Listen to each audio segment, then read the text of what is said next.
Operation सिंदूर, पहलगाम दहशतवादी हल्ला आणि बिहारमध्ये सुरू असलेल्या मतदार यादी पुनर्निरीक्षण मोहिमेच्या मुद्द्यावर संसदेच्या दोन्ही सभागृहात झालेल्या गदारोळामुळे कामकाज दुपारी 2 वाजेपर्यंत तहकूब करावं लागलं। लोकसभेत या गदारोळातच प्रश्नोत्तराचा तास घेण्याचा अध्यक्षांनी प्रयत्न केला, मात्र गदारोळ कायम राहिल्यामुळे हा तास पूर्ण होऊ शकला नाही। जगात सर्वात मोठी लोकशाही म्हणून आपली ओळख आहे, यामुळे संसदेच्या प्रतिष्ठेला अशोभनीय असं वर्तन न करण्याचं आवाहन अध्यक्ष ओम बिर्ला यांनी केलं। विरोधी सदस्यांच्या या वर्तनामुळे लोकशाही संस्थांमध्ये चुकीचा संदेश जाऊ शकतो असं म्हणत जनतेच्या आशा आकांक्षा पूर्ण करण्यासाठी त्यांनी इथे निवडून पाठवलंय, गैरवर्तणूक करण्यासाठी नाही असं अध्यक्ष यावेळी म्हणाले।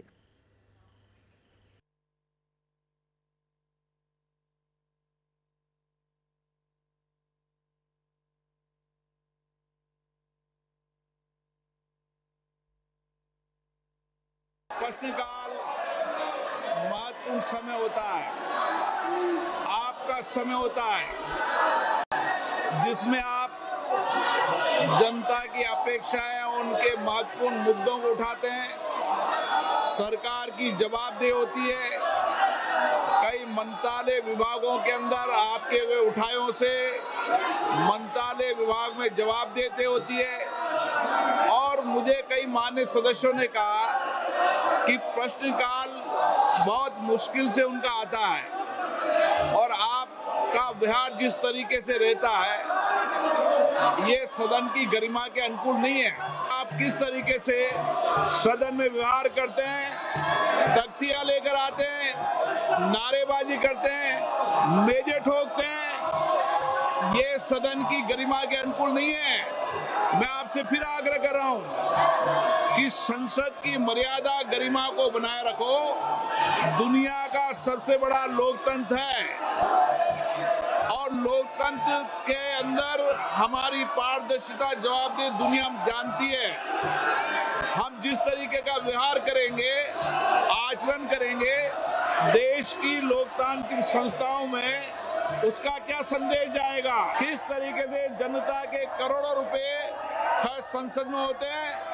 मैं पुनः आपसे आग्रह करता हूं, आप सब मानिए, लाखों लोगों ने आपको चुनकर भेजा है, लोगों की अपेक्षाएं, आकांक्षाओं को उठाने के लिए, तख्तियां लेकर मेजें फोड़ने के लिए नहीं भेजा है। आप या तो सीट पर जाएं, नहीं तो सदन की कार्रवाई आज 2 बजे तक के लिए स्थगित की जाती है। राज्यसभेत कामकाज सुरू झाल्यानंतर राज्यातून राज्यसभेवर नियुक्त झालेले खासदार उज्ज्वल निकम यांनी पद आणि गोपनीयतेची शपथ घेतली। मी उज्ज्वल देवराव निकम राज्यसभेचा सदस्य म्हणून नामनिर्देशित झालो असल्याने ईश्वर साक्ष शपथ घेतो की कायद्याद्वारे स्थापित झालेल्या आहे अशा भारतीय संविधानाबद्दल मी खरी श्रद्धा व निष्ठा बाळगील। भारताची सार्वभौमता व एकात्मता उन्नत राखीन आणि आता जे काही कर्तव्य मी हाती घेणार आहे ते निष्ठापूर्वक पार पाडेन।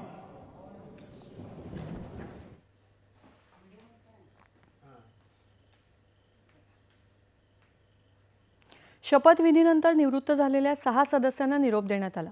यानंतर प्रश्नोत्तराचा तास पुकारल्यावर विरोधकांनी गदारोळाला सुरुवात केली। यावेळी राज्यसभेचे उपसभापती हरिवंश यांनी सदस्यांना शांत राहण्यासाठी वारंवार विनंती केली, मात्र विरोधी पक्षाच्या सदस्यांनी आपला गदारोळ कायम ठेवल्यामुळे अखेर उपसभापतींना सभागृहाचं कामकाज दुपारी 2 वाजेपर्यंत स्थगित करावं लागलं।